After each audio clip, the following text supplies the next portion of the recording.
Chers amis, bonjour, j'espère que vous allez bien. Alors moi je suis en train de refaire un petit peu la déco dans mon bureau, de mettre toutes les choses au propre parce qu'à chaque fois, bon, on déménage, on bouge, on lance des business, on fait des colis et tout, à force ça devient un petit peu le bordel ici. Et je voulais profiter d'aujourd'hui de la dernière vidéo qui a été publiée donc aujourd'hui, mais vous voyez ça 48 heures après je suppose. J'avais un commentaire très intéressant, il me disait est-ce qu'on Cédric tu pourrais nous en dire un peu plus sur le paiement par mobile, comment ça se passe? Et on va en parler tout de suite.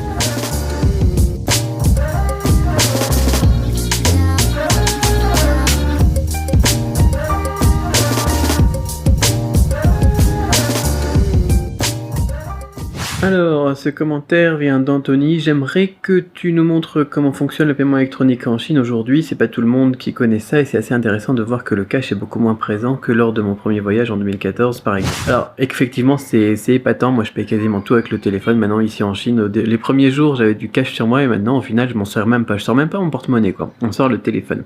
Comment ça se passe? Et ben, généralement, quand on va chez un vendeur, au resto, que ça soit dans un boui-boui ou que ça soit vraiment dans un truc plus classe, que ça soit des gens qui vous vendent de la ciboulette dans la rue ici à l'arrêt de bus ou bien alors que ça soit vraiment un magasin, tout le monde utilise la même chose, c'est de la folie, c'est basé sur donc un numéro de téléphone tout simplement. Vous allez sur votre compte WeChat ou votre compte Alipay, on va faire le compte WeChat par exemple, vous allez dans portefeuille, vous allez dans argent, monnaie et là vous cliquez sur recevoir de l'argent et vous avez un code QR qui s'affiche. C'est flou là. Ah, c'est bon. Et puis, c'est tout. Au final, qu'est-ce qu'il faut faire? On suffit d'imprimer cette capture d'écran par exemple, et puis de le mettre sur la table du restaurant, de le mettre à la caisse, de le mettre à l'accueil du magasin ou n'importe quoi. Et puis les gens, quand ils arrivent, qu'est-ce qu'ils font? Ils vont dans la partie payée.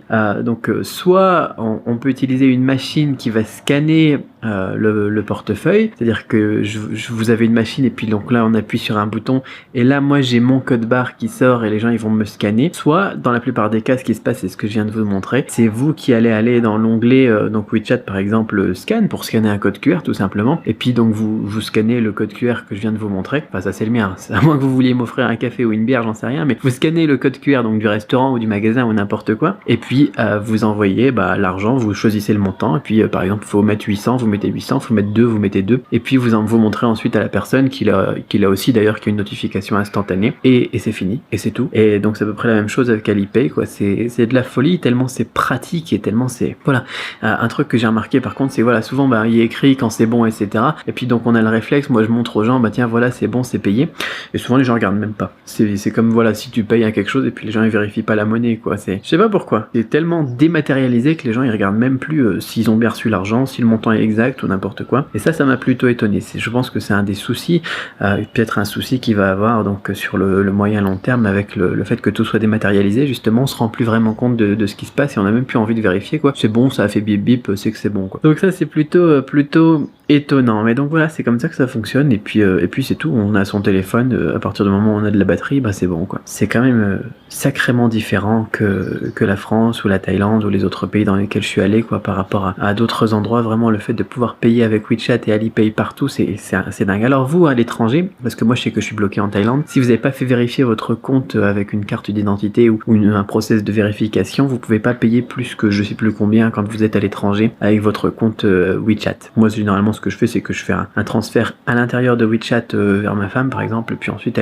elle paye depuis son truc quoi. Mais c'est difficile de faire sortir de l'argent de WeChat quand on est étranger et qu'on est à l'étranger. Si vous êtes en Chine il n'y a aucun souci, vous pouvez tout utiliser comme les Chinois. Voilà pour ces quelques précisions, si ça vous intéresse, voilà. Si vous avez des questions supplémentaires là-dessus, parce que il n'y a vraiment pas grand-chose à dire là-dessus, si ça vous génère d'autres interrogations ou d'autres questions, vous les posez dans les commentaires bien évidemment comme toujours, mais c'est juste épatant ce truc, ça simplifie la vie et à la fois on se dit que c'est un peu bizarre quand même. Ouais, c'est le progrès après hein. Allez, voilà, en tout cas très bonne question d'Anthony, ça m'a fait plaisir d'y répondre parce que vraiment pour moi c'est le quotidien maintenant de payer avec WeChat. Ma femme elle paye beaucoup avec Alipay et WeChat, moi je suis plus WeChat, je sais pas pourquoi, mais c'est comme ça, faut dire que j'ai plus de fonds sur WeChat aussi, ça doit être pour ça. Allez, de côté amis sinophiles, je vous souhaite énormément de succès dans votre apprentissage du chinois. Si vous êtes intéressé par l'apprentissage du chinois, vous avez un lien donc dans la description de cette vidéo. N'oubliez pas de vous abonner, à laisser un gros like et puis un petit commentaire, ça fait toujours plaisir. Bye bye, à très vite.